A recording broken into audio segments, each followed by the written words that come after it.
السلام عليكم ورحمة الله وبركاته. الحمد لله نحمده ونستعينه ونستغفره ونصلي على رسوله الكريم. أما بعد، قال الله تبارك وتعالى: أعوذ بالله من الشيطان الرجيم ولا تلقوا بأيديكم إلى التهلكة.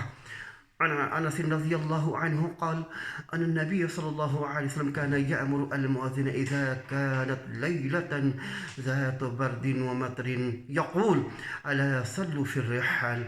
رواه البخاری رحمہ اللہ. برادران اسلام، اس مختصر ہمارے درس میں ان کا رد کرنا ہے جو لعن طعن کرتے ہیں کہ مساجد کو بند کر دیا گیا، حرم کو بند کر دیا گیا ہے. بھئی اس پر لعن طعن کرنے کی ضرورت نہیں ہے. سمجھنا چاہیے اللہ تعالیٰ نے جسم کو دیا ہے، جسم ایک امانت ہے، اس کو ہلاک کرنا جائز نہیں ہے. جسم ایک امانت ہے، اس کو ضائع کرنا، برباد کرنا جائز نہیں ہے. وَلَا تُلْقُوا بِأَيْدِيكُمْ إِلَى التَّهْلُكَةِ. اپنے آپ کو ہلاکت میں مت ڈالو.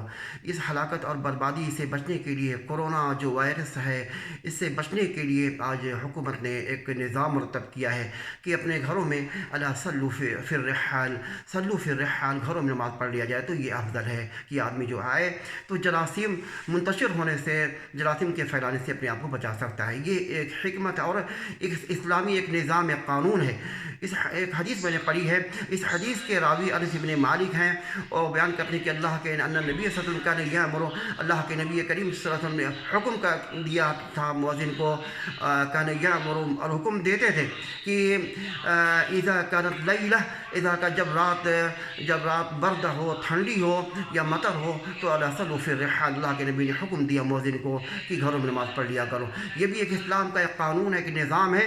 اس کو ہمیں ایکسیپٹ کرنا چاہیے. اس کو نقل کیا امام بخاری رحمہ اللہ نے. اس کو ایکسیپٹ کرنا چاہیے. اللہ کے نبی کا حکم ہے، یہ اسی کے تحت جو ہے گھروں میں نماز پڑھ لیا جاؤ. اگر مطر ہے، بارش ہے تو گھروں میں الا صلوا فی الرحال، اللہ کے نبی کو نقل کیا امام بخاری رحمہ اللہ نے. اس پر لعن طعن کرنا، حدیث کے اوپر جو لعن طعن کرنا، یہ صحیح نہیں ہے. مومن کا کام ہے سمعنا واطعنا.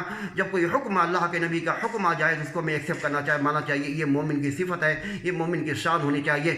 یہ لعن طعن کرنا، حرم کو مغلق کر دیا گیا، حرم ویران ہے. نماز ہر جگہ ہو سکتی ہے، کوئی بات نہیں، نماز ہر جگہ ہو سکتی ہے.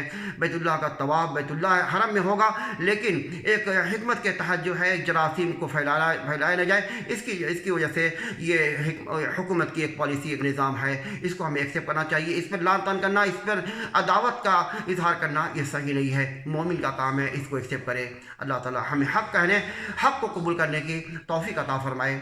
السلام علیکم ورحمۃ اللہ وبرکاتہ.